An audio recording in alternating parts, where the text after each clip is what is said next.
So good morning, everybody, and thanks for being here, and thank you for all those people out there online for joining us today. And it's good that my microphone is strong enough that it can pick Very you up. good, That's very good. And yes, thank you for being here today as well.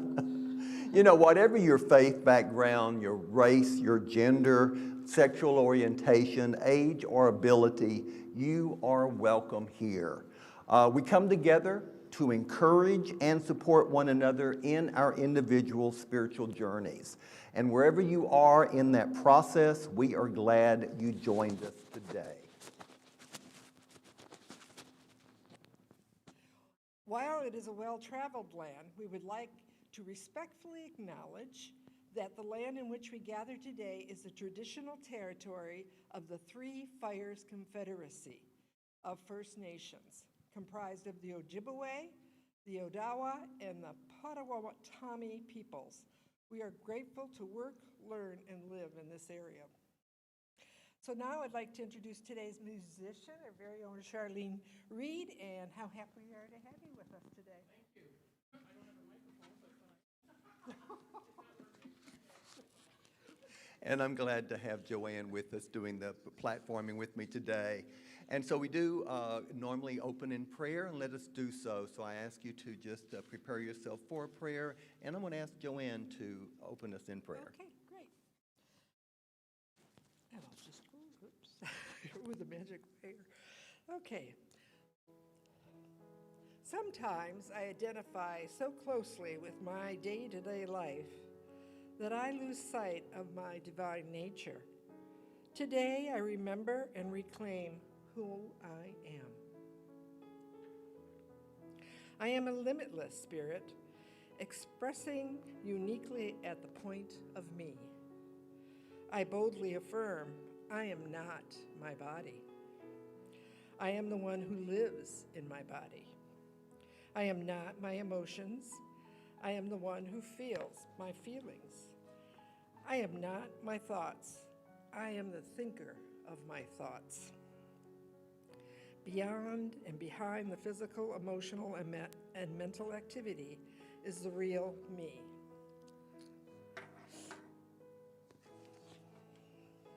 Indwelling spirit is unlimited, indefinite, infinite, and boundless. That is who I am. I live in perfect harmony with my divine identity. I speak the mindful expression of my I am with affirming, empowering words. I am whole. I am peaceful. I am loving. I am prosperous. I am blessed. And I am grateful. And so it is. Thank you, Joanne. I do want to let everyone know that our prayer chaplain today on duty is Susan Fabro. And Susan is right back here in the back. And if anyone would like someone to pray with after the service, we do have a prayer chapel upstairs off of our kitchen. And she'll be up there right after the service, and she will be more than happy to pray with you. So please do know that. So we also have a prayer request box, and that's there on the table in front of us. And all you have to do is fill out a form, and the prayer chaplain team will hold those requests and prayers for you. And I do want to remind you that anyone here can connect with our Silent Unity prayer team at any time. It's a 24/7 prayer support, and you can dial 1-800-NOW-PRAY, and someone will be there to pray with you. And right now, it is time for us to have our first song, so I do invite you to stand up if you're capable and able, and we will have our first song, and that is... I am free, I am unlimited.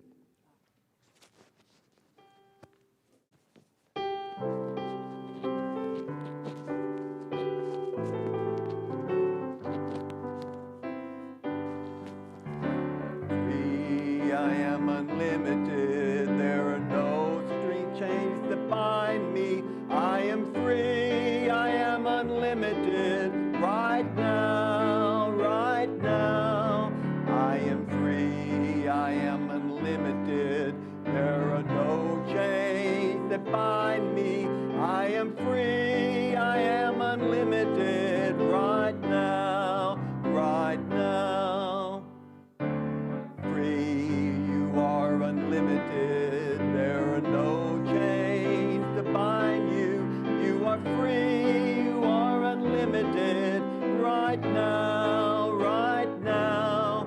You are free, you are unlimited. There are no chains to bind you. You are free, you are unlimited right now, right now. We are free, we are unlimited. There are no chains to bind us. We are free, we are unlimited right now, right now. We are free, we are unlimited. There are no chains to bind us. We are free, we are unlimited right now, right now. I am free, unlimited, right now, right now. I am free, I am unlimited. There are no chains to bind me. I am free, I am unlimited, right now, right now. I am free, I am unlimited. There are no chains to bind me. I am free, I am unlimited right now, right now. Do anything except get a microphone. So this is going to be very different.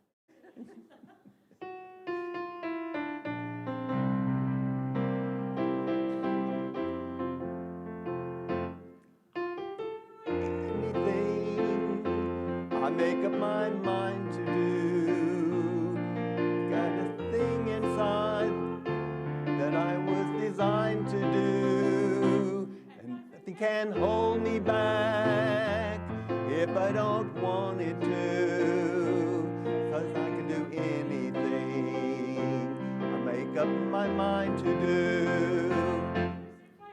Think I can dream, and what I can dream, I can believe. And when I believe, then I will see. I can do anything,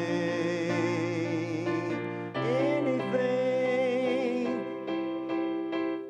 I can be anyone that I decide to be.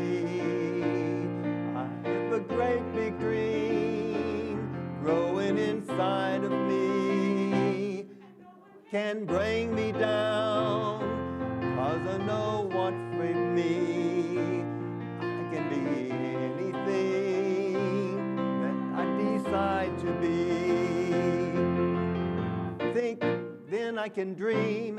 What I can dream, I can believe. And when I believe, then I will see. Do anything, anything.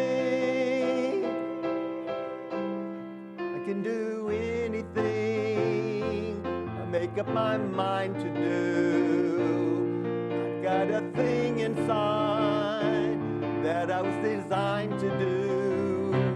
And nothing can hold me back if I don't want it to.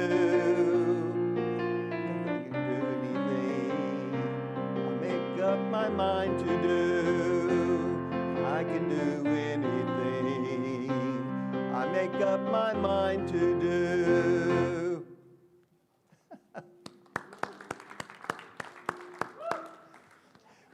Oh, thank you, Shar.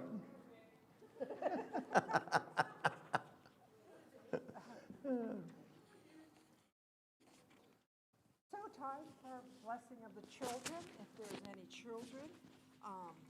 Would you like to please come up front? Yeah. Okay, we'll just bless the children from here. So, we bless you, we appreciate you, and Love you just the way you are.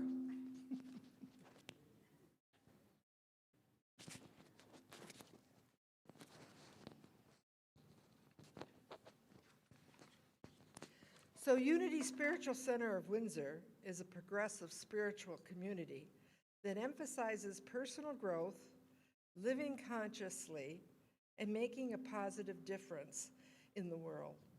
As part of a new thought and the worldwide unity movement, we strive to be compassionate, inclusive, open-minded, service-oriented, abundant, and spirit-filled. So unity teaches that each person is a unique individual expression of God. And our realization of that truth evolves as we expand our consciousness through prayer and meditation. Unity emphasizes that we create our experience of life according to the thoughts and the feelings that we hold in our mind. Affirmative prayer is the highest form of creative thought, while meditation stills the mind and heightens our awareness of our oneness with spirit, with each other, and with all of life. And living from that awareness transforms our lives and the world. So our affirmation for March is, I affirm my oneness with Christ's mind, and I am filled with wisdom, power, and peace. Will you affirm that with me, please? I affirm my oneness with Christ's mind, and I am filled with wisdom, power, and peace. And now it's time for your song. Do you need a mic? I think I got it back. Okay, great. That's good to know. Testing, here we go. It's called I Have No Hands But Yours.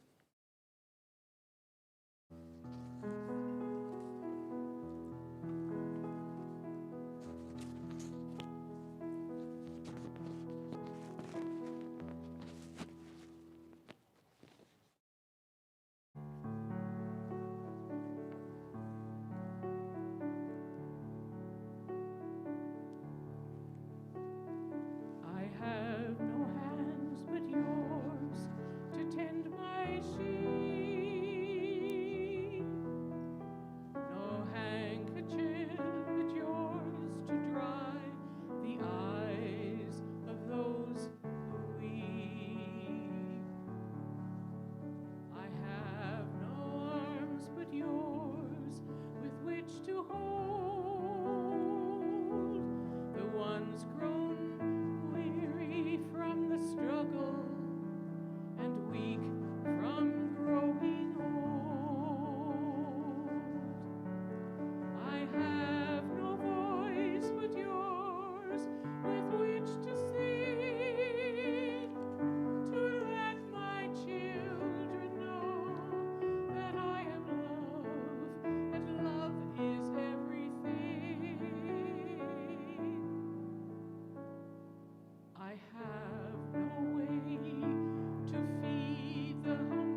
Thank you, Shar. That was pretty. I have not heard that before, I don't think. Yeah. Very appropriate for today. It certainly is.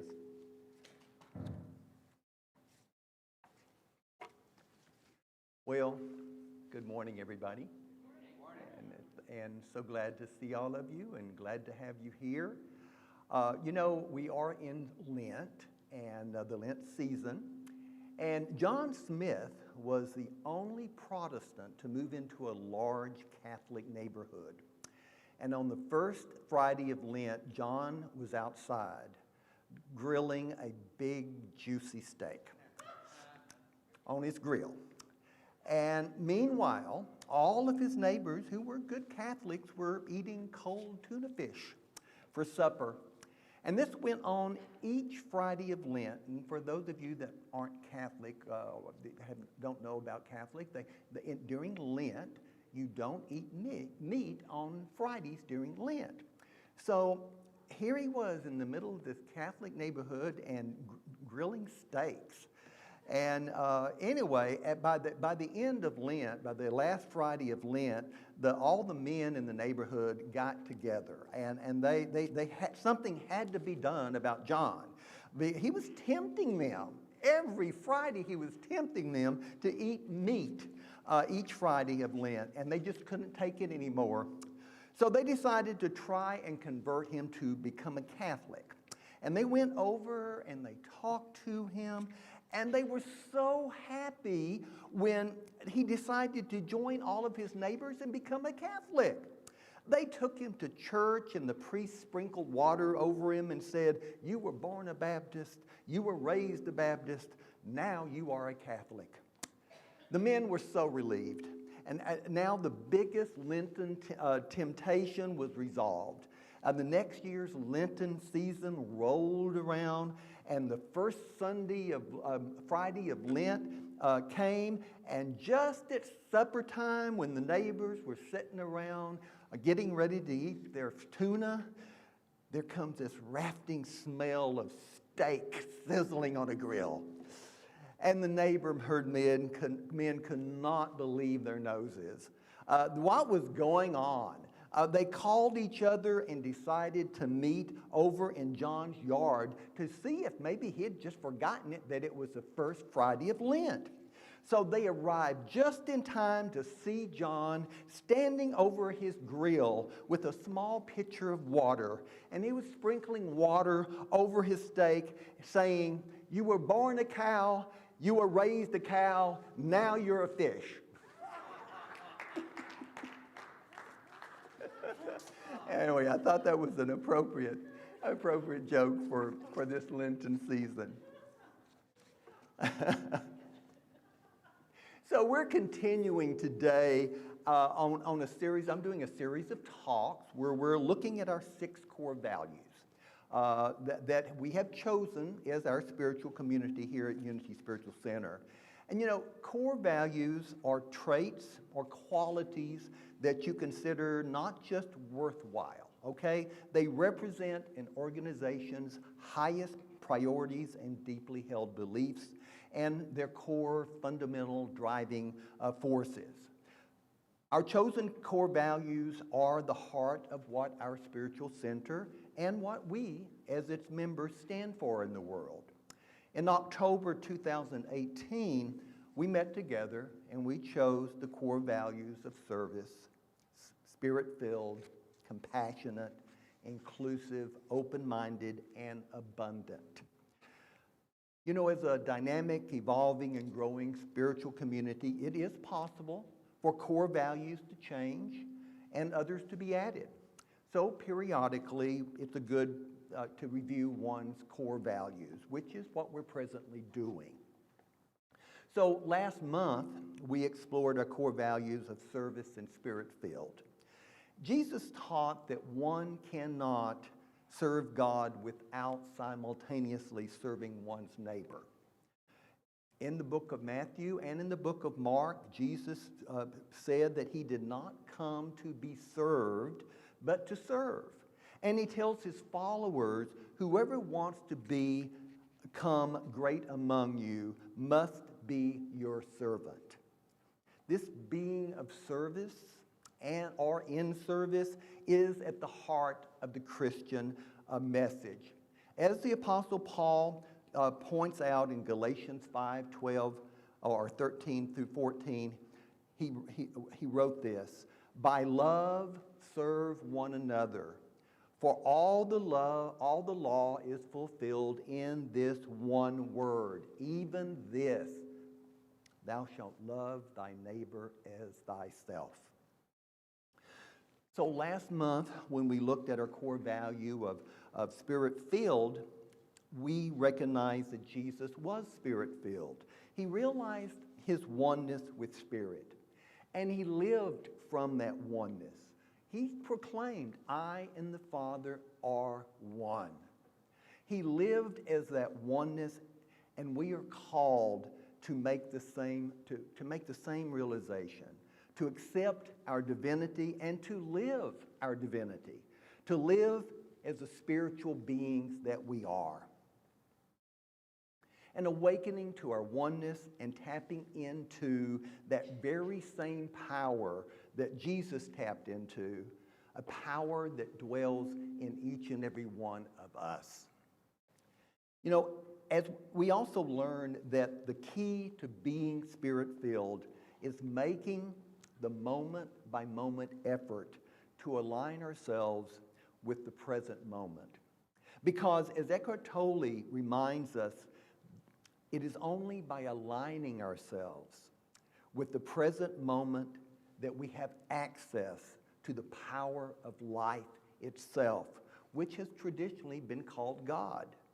The truth of who you are and the incredible power, magnificence, and wisdom at its core can only be found in and fully accessed through this present moment, in the present moment. On March 5th, we explored our core value of compassion, and we learned that the practice of compassion is central to every major world religion and is considered one of the greatest virtues that you can practice. We talked about compassion as central to who we are and what we do. Compassion is the basis for all ethical behavior and action, and it is an essential core value. You know, if you look closely at each one of our core values and take them to mind and meditate on, and take them to heart and meditate on them, you will come to see that each of them point to the truth of who you are. Each of those core values point to the truth of who you are and show you a way to put that truth into action and to make it real in your life. You know, as a thought, as a word, as an idea, our core values have no value until we put them into action and make them real in our lives on a daily basis. As our fifth unity principle states, knowing and understanding the laws of life, also called truth, that's not enough. A person must also live the truth that he or she knows. So today we're exploring our core value of inclusive. What does this mean? And why did we choose this as one of our core values? Is it as relevant today as it was back in 2018 when we chose it? The Oxford Dictionary defines inclusive as not excluding any of the parties or groups involved in something. Also, inclusion as a core value creates a welcoming environment that embraces the differences and offers respect for everybody in terms of words and actions, allowing them to be their authentic selves. I discovered unity back in 1983 because a unity member that I briefly met invited me to visit his church. I hadn't stepped foot in a church in over 15 years when that man invited me to the Unity Church. Because as a gay man, I really hadn't felt accepted in the traditional church that I had grown up in or in any of the ones I had checked out. But I accepted the invitation.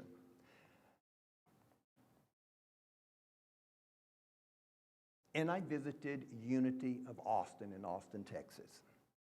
And what I discovered was a church that was authentically open and affirming, and that modeled equality and inclusivity through its truth teachings. And it's a church that I immediately felt at home in, completely felt at home. It was truly, for me, a breath of fresh air. So here at Unity Spiritual Center of Windsor, we have a DEI, which is a diversity, equity, and inclusion statement that we embody and that we share with other Unity centers and churches around the world.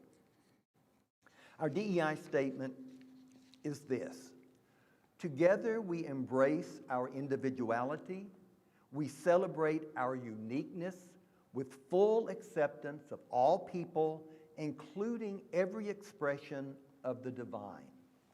We come together with love and compassion to be a light for all. We stand together in unity. I love that statement. I want to repeat it slowly, and I want you to, if you would like, I'd like for you to repeat it with me. Together we embrace our individuality. Together we embrace our individuality. We celebrate our uniqueness. We celebrate our uniqueness with full acceptance of all people.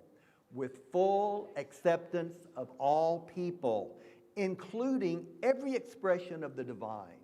Including every expression of the divine. We come together with love and compassion. We come together with love and compassion to be a light for all. To be a light for all.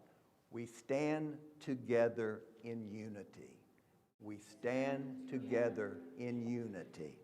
Thank you. You know, just like me and my first experience in unity, people who visit us here for the first time tell me over and over how they feel loved, welcomed, and accepted.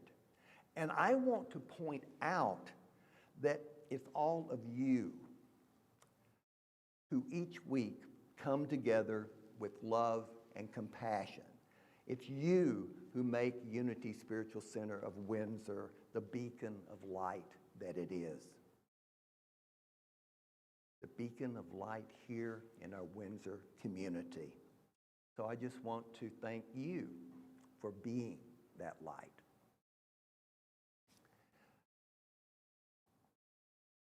The spiritual movement that we know as Unity today was founded in 1889 by Charles and Myrtle Fillmore in Kansas City, Missouri. You know, the Fillmores did not intend to start a new religion, a new denomination. They considered themselves Christian in that they followed the teachings of Jesus. They felt like they were returning to the religious ideas that Jesus had. They felt like they were teaching the religion of Jesus instead of teaching the religion about Jesus that had developed after his death. So when we explore the teachings of Jesus rather than the teachings about Jesus, we find that he was, in the words of Bible scholar Marcus Borg, radically inclusive. Jesus' central message was to love one another, and he exemplified that by honoring and caring about the people and of all backgrounds. Spiritual leaders through the ages have asserted that Jesus was not just an example and advocate for Christians, but for everyone. Mahatma Gandhi, a Hindu, had this to say. He said, Jesus gave humanity the magnificent purpose and the single objective toward which we all ought to aspire. I believe that he belongs not solely to Christianity, but to the entire world, to all lands, to all races. Gandhi also said that if Jesus came to earth again, he would disown many of the things that are being done in the name of Christianity today. We know Jesus as loving, we know Jesus as kind, but he was also a passionate advocate for change. History indicates that he was a witty philosopher and a bold reformer. He is perhaps best known for reaching out to the disenfranchised, the women, the poor, the oppressed, the sick, the lepers, the tax collectors. Jesus made it clear that the kingdom of God, the here and now possibility of perfection on earth, was for everyone. In his book, Meeting Jesus for the First Time, Marcus Borg writes, Jesus saw the divinity in all people, and he challenged all men to see the good, to see the God self in all people with whom they associated. Indeed, Jesus purposefully rebelled against prejudice and discrimination. Borg writes that one of the hallmarks of Jesus' teachings was his pointed attacks on the purity system. Now, this was the dominant theme in the Jewish social world of Jesus' time.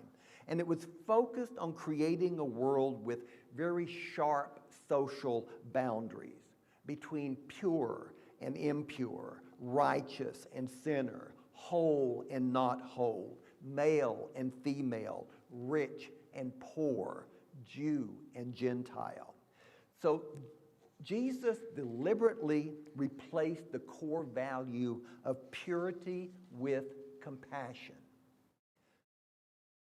Another theologian and Bible scholar who has written about Jesus' radical inclusivity is John Dominic Crossman.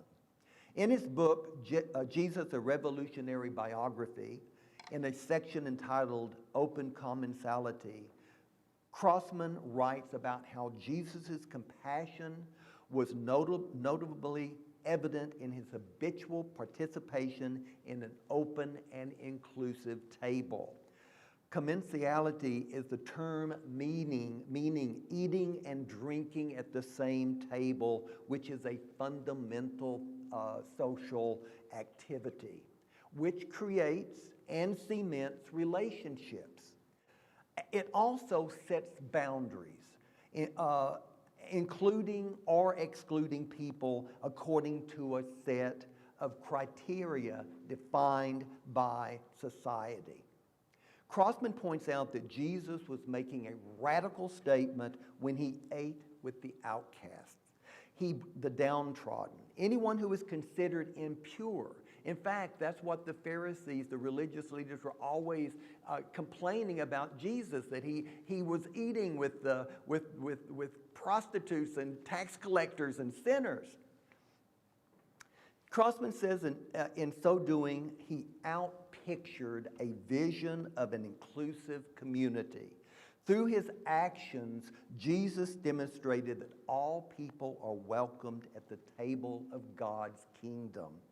And all means all.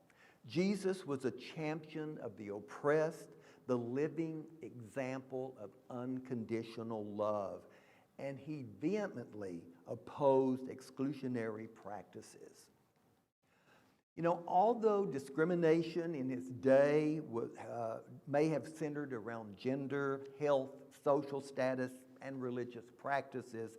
It could just as easily have been discrimination based on nationality, ethnicity, race, and sexual preference as we see today.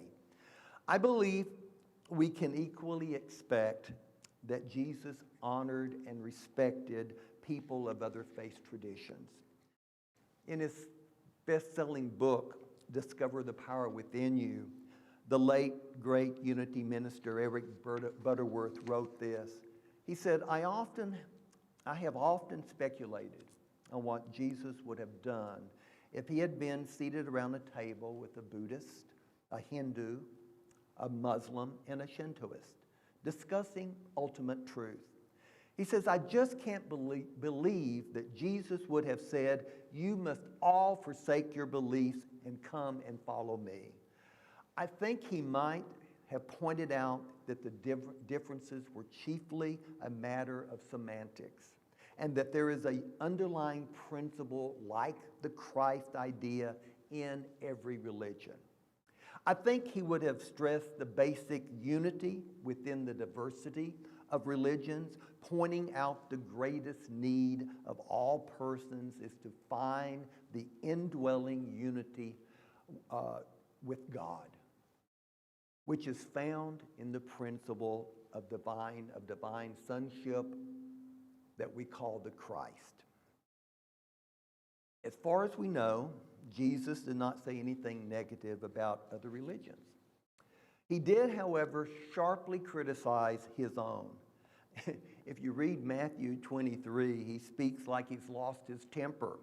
At one point, he says this. He says, woe to you, teachers of the law and Pharisees, you hypocrites! You are like whitewashed tombs, which look beautiful on the outside, but on the inside are full of dead men's bones and everything unclean. That's sort of telling it like it is, don't you think? Anyway, Marcus Borg offers a good example of how Jesus related to other religions in his analysis of the story of the Good Samaritan, which I think probably most of you know, is found in Luke, the 10th chapter of Luke.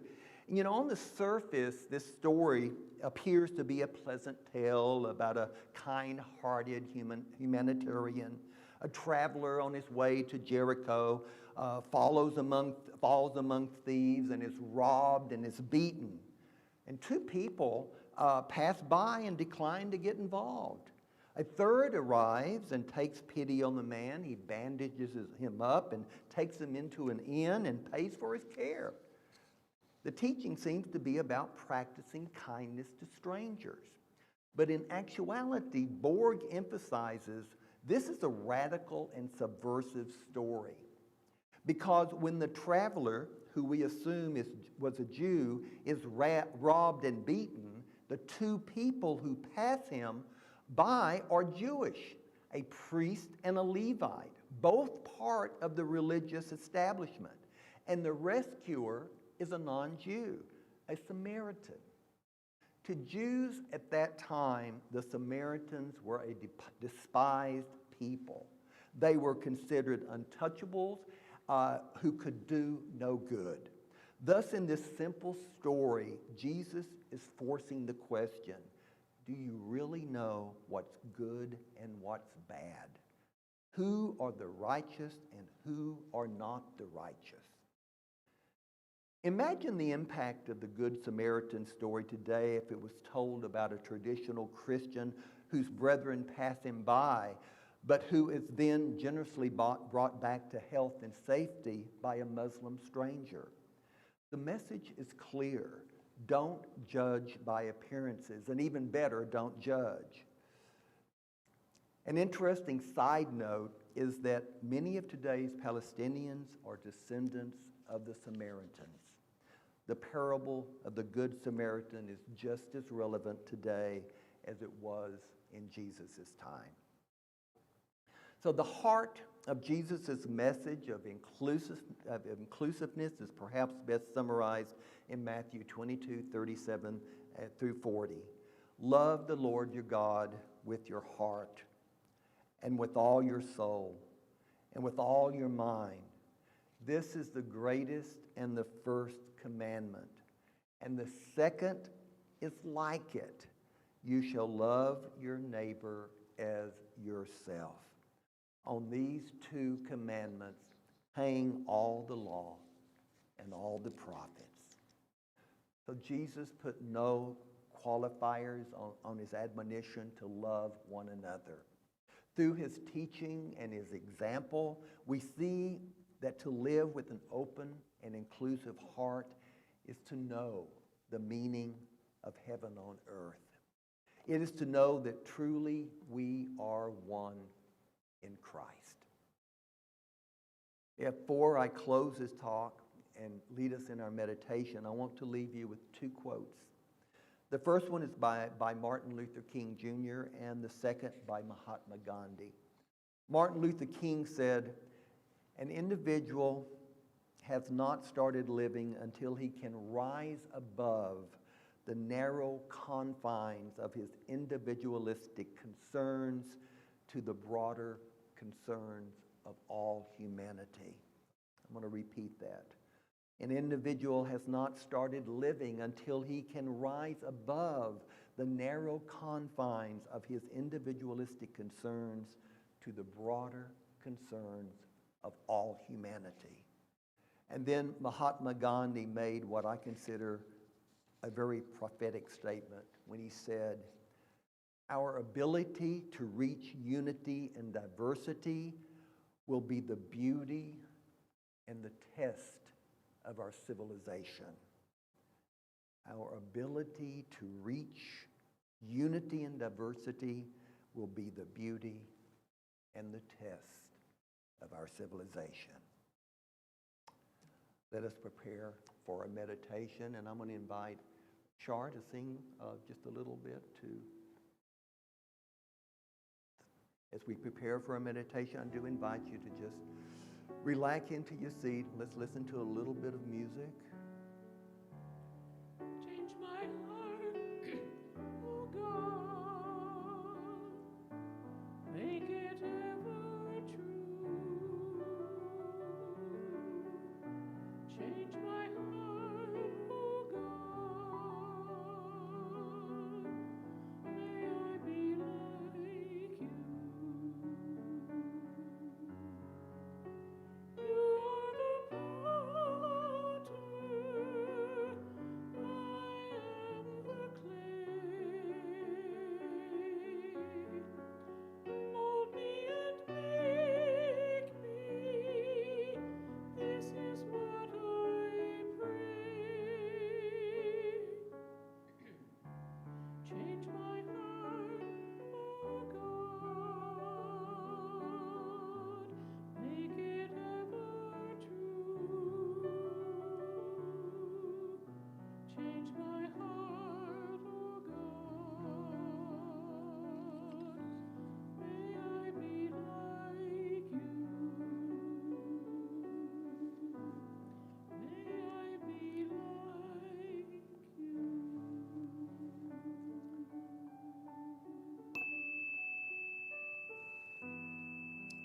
So I do invite you to just relax in your chair, opening your heart and mind to the presence of Spirit that we live and we move and we have our being in. Take a couple of deep breaths as you just totally let go of any thoughts about what happened earlier or what's happening later. Allow yourself to bring your attention totally, completely to this present moment. Take another deep breath. And just know that as you breathe in, you are breathing in pure spirit. With each breath in and each breath out, we become more and more relaxed,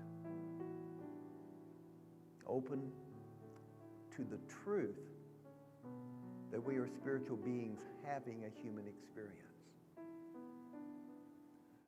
open to the truth that we are divine beings created in the image and in the likeness of Spirit. And just as the Apostle John said that God is love, my friend, you too are pure love. And my prayer and my hope is that you totally and completely realize that truth. Jesus said, I am the light of the world, but he also said, you are the light of the world. And we are. We are meant to be the light. We are meant to be the love of Spirit in the world. We are the ones that make it real by being that light, by being that love in all that we do. So let us just take a little while and let us just rest in the silence for a little bit, fully open, fully receptive, and fully responsive to the guidance and the wisdom of Spirit. Open and receptive.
So I invite you now to bring your attention back to this present moment, to this room, and be fully open and receptive to the continued guidance that is with you always.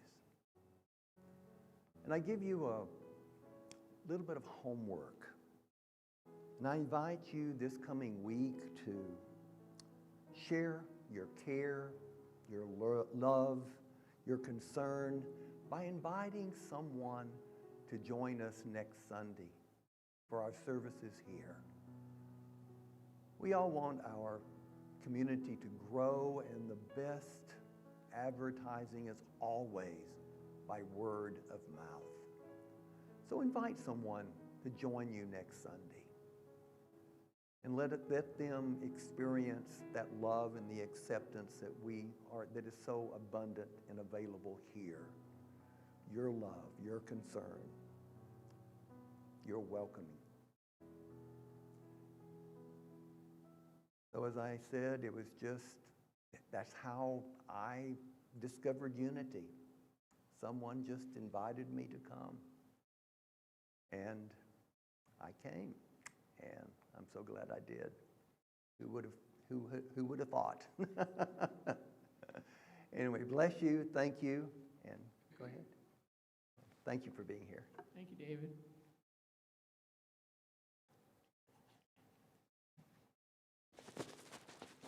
Here, we'll share our microphone again.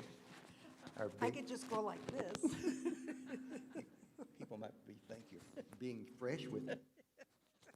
I am. Thank you, Reverend David. It was interesting because it was like, you know, the word inclusion, and it was like, oh, I know it was one of our core values, but I wasn't sure how you were going to pull it all together. And you did a very good job. So I just want to say that I liked what you said when it said core values are just words unless you put them into action. And, you know, that really resonated because I think that's how we change civilization. It's like who we be has a ripple effect out into the world. So thank you for that. Thank you. And thank you, Shar. Always a delight. Thank you, thank you. I love to hear your voice and your musical playing. So thank you for being with us today. Thank you, Gary. It's always a pleasure. Love being here. And so at this time, let us take our to heart our vision, mission, and statement of being, which is shown on the screen. So I recognize I'm in the middle of the screen, so it's all on our website as well. But we have a global vision. Will you please speak it with me? Our vision is a world powerfully transformed through the growing movement of shared spiritual awakening. And we have a sacred mission. Will you say that with me? We inspire and empower spiritual growth to awaken us and transform the world. And we have a personal statement of being. Will you please say that with me? I am a dynamic center of the Christ light, mighty to unfold my good and radiate that good to all. So we do have a few announcements today, and we are looking for a volunteer to act as a ministry team coordinator. We've got a whole lot of teams, and the teams need to work together a little bit better. And so we're thinking that if we have a coordinator that works with the teams, that it would be very helpful. That's a position that we've had before, and I think it's time for us as we expand to find one. So if any of you feel called to that, please let me know. And it is something that needs someone that likes to organize. And anyway, I'd love to talk to you if you or feel called to do that. Come and experience how the powerful practice of yoga can transform your life. Devani Peters is facilitating weekly yoga classes on Thursdays, 10:30 a.m. to 11:30 a.m. in person here at Unity and on Zoom. And to register, you just have to email Devani, and all that information is on our website as well. And also today is the last class that Mariette Jones is doing. She's been doing the work of loving communication based on nonviolent communication. And so that class is the last one is today at 12:30. So that'll be upstairs. And she is such a good teacher. And that's a class that can just drop in on, anytime. You don't have to be in all of them. So this is the last one, and I do encourage you to check it out. So the Unity Spiritual Center of Windsor's outreach team is partnering with Hand in Hand during the month of March. Each Sunday during the month of March, we ask you to bring a can of coffee to the center. We are donating this much-needed staple to Hand in Hand. We look forward to this partnership. Your support is greatly appreciated. Together, we can make a difference. And I do want you to point out also that they are doing Cynthia over here and Donna and Mariette have been holding meditation classes at Hand in Hand. They had 22 men join them for meditation. It was Saturday, right? Yeah, 22.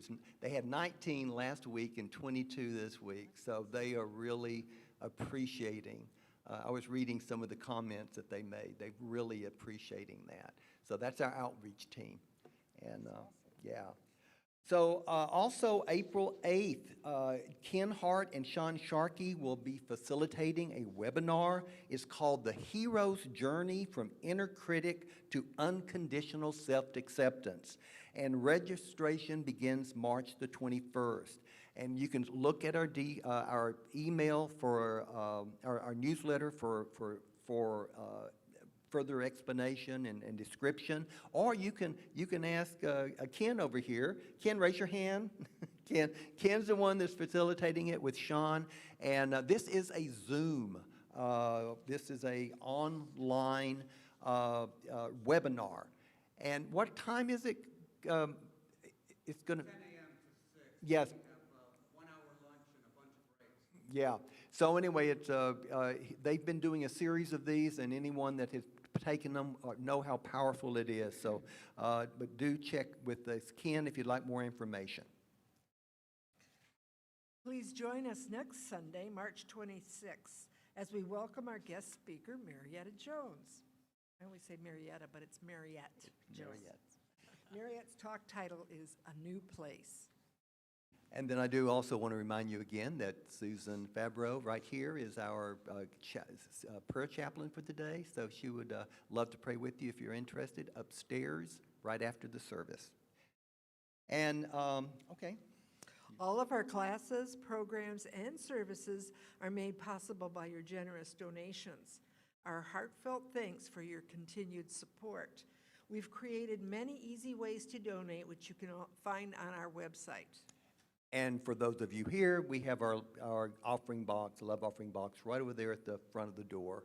And again, you are the ones that make all of this happen, that make all of this take place. It's your support.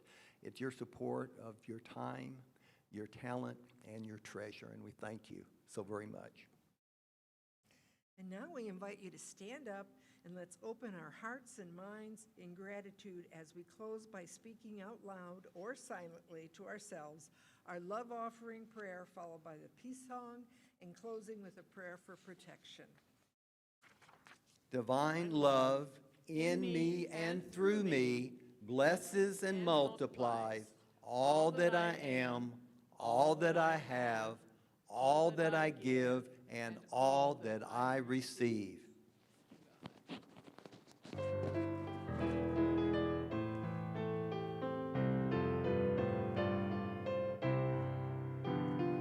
Let there be peace on earth, and let it begin with me. Let there be peace on earth, a peace that was meant to be, with God as creator, family all are we. Let us walk with each other in perfect harmony. Let peace begin with me. Let this be the moment now.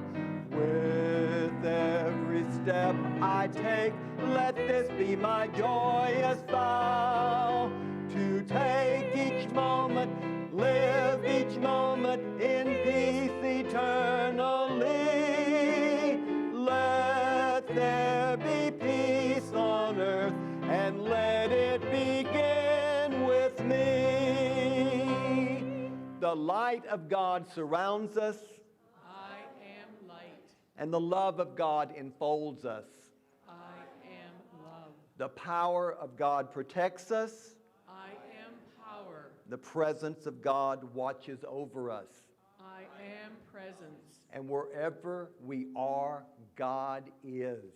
I am divine. And my friends, you truly are. Thank you so much for being here. And please join us upstairs for some hospitality, food, beverage, and lots of hugs.